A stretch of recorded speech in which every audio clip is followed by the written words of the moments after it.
When Twisted Sister's new producer heard the band for the first time, he thought they were crap. I'm John Beaudin.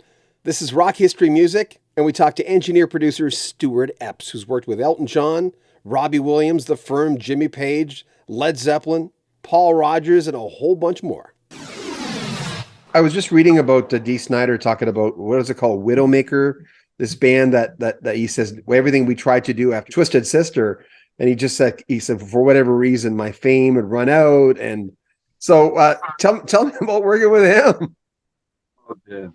No, it's not really oh dear at all, actually, because how that happened was, in the Jimmy Page era, Phil Carson, who was running Atlantic Records, very nice guy, great guy, really. He brought me Vandenberg as well.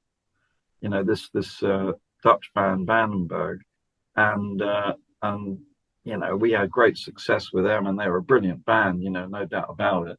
And then one day there was a ringing at the doorbell at the mill, and I'm on my own. I go to answer the door, and there's these guys standing there with hair all over the place and teeth and just American yapping away, and they're just jumping up and down. Oh, we're Twisted Sister or something or other with this, that, and the other. We've come to see you, Phil Carson. There's Phil Carson. I said, well, come in. I just opened the door. They just charged in, all these long-haired loonies, and they're running all over the place. And I said, well, what's going on? He said, well, you're producing. Phil Carson said you're producing our next album. I said, oh, did he really? That's nice of him. And anyway, they're like touching stuff because Jimmy Page might have touched it, and picking up drumsticks because they think John Bonham's been here and all that. They're like the equivalent of Japanese tourists, except they're rock band material. Anyway, I said, look, I'll tell you what, can you just wait there a minute? I just got to go and make a phone call. So I go down to the phone. I call up Phil Carson. I said, look, there's a load of maniacs here. They say that I'm producing their next album. He said, yeah, that's right. You're doing it. I said, oh, well, thanks for telling me. I don't know anything about them at all. He said, well, it's going to be good. It's going to be great. You're doing it. Sort it out. So I go back into the control room, and I said, well, seems like this is going to happen. I better have a listen to what we're doing. Obviously you're a band. So they put on a track from this album that they've been doing called Under the Blade. And I'm pretty sure I thought, this is the worst thing I've ever heard in this room. We would never play anything this crap in this room. It's horrible. And they were saying that it's called heavy metal or something, but I just thought, well, you can call it what you like. I know what I would call it. It's terrible rubbish. I said, anyway, well, it's Phil Carson. He said, I'm doing. I said, have you got anything else? Because I said, what about, new material? And Dee had a cassette. It was in those days. He said, this is one track that we're going to do. I put it in, and it starts up, and it's this track called I Am, I'm Me. And I thought, well, actually, I quite like that. I could imagine it being like My Generation, a bit like a Who track. And the mad thing is, it only got into a minute and then it stopped. I said, well, where's the rest of it? Oh, well, we haven't finished it yet, or something or other. I said, well, I like that. I like that. Anyway, so I guess they went away again. And then when they came back to do the album, it was all booked. And it was a very classic production, really, in terms of how we did it. They came in and we rehearsed. We rehearsed in the studio. We went through all the songs, and we worked out arrangements. I mean, it was to say it's basic is just to just forget it. I mean, it was like going back to primary school or something. It was so basic, rock and roll, rock tracks. But the great thing was they're great guys. They're great guys. Dee, mad-looking guy.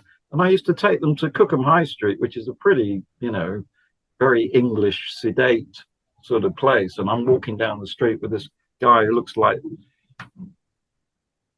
what's her name? The actress with curly hair. Anyway, crazy people. And Sorry about that. It's my alarm. That's But okay. we had a ball actually. We had the best time. I mean, all this sort of swearing business was pure for the press. They all had pictures of their wives. It turns out Dee doesn't even drink. He's never had any alcohol. He's like the straightest rock guy you can imagine, And yet their stage set, because I went. What had happened is they'd already done a live gig at the Marquee, and I actually had to mix that. So I heard the live show with all this terrible swearing going on. And but when they were at the mill, there was no swearing. They were like, good as gold, really, absolutely good as gold. And the thing is that I decided to definitely do "I Am I'm Me" as a pop single. So we did it very much, the solos, everything in it. We structured it that way, and it was a bloody big hit. And they're on Top of the Pops, and the biggest show in the UK. And I went to Top of the Pops, and I'm in the audience giving it all this stuff, and they're wearing all the makeup, and it was like pure.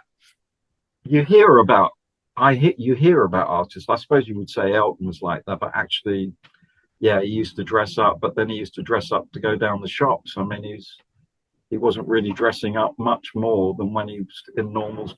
But whereas Twisted Sister, when they're going to do their bit, it's pure, it's pure Hollywood. It's pure bravado and all the rest of it. With the makeup and the swearing and they're putting on an act. It was an act, and it was a bloody good one because they sold millions of records. Yeah. We'll have more from Stuart Epps coming up the next few days. Remember, he produced so many people, engineered a lot of people. He was the engineer on the Coda album with Jimmy Page, worked with The Firm, Twisted Sister, Elton John, Paul Rogers, Jimmy Page, and a host of others. If you want to get produced by him, he is available. Go to his website, stuartepps.co.uk. Remember, subscribe to our channel. We always love it when you join our team, like our videos, spread the word, spread the videos on social media, and comment on them as well. I'm John Beaudin. This is Rock History Music.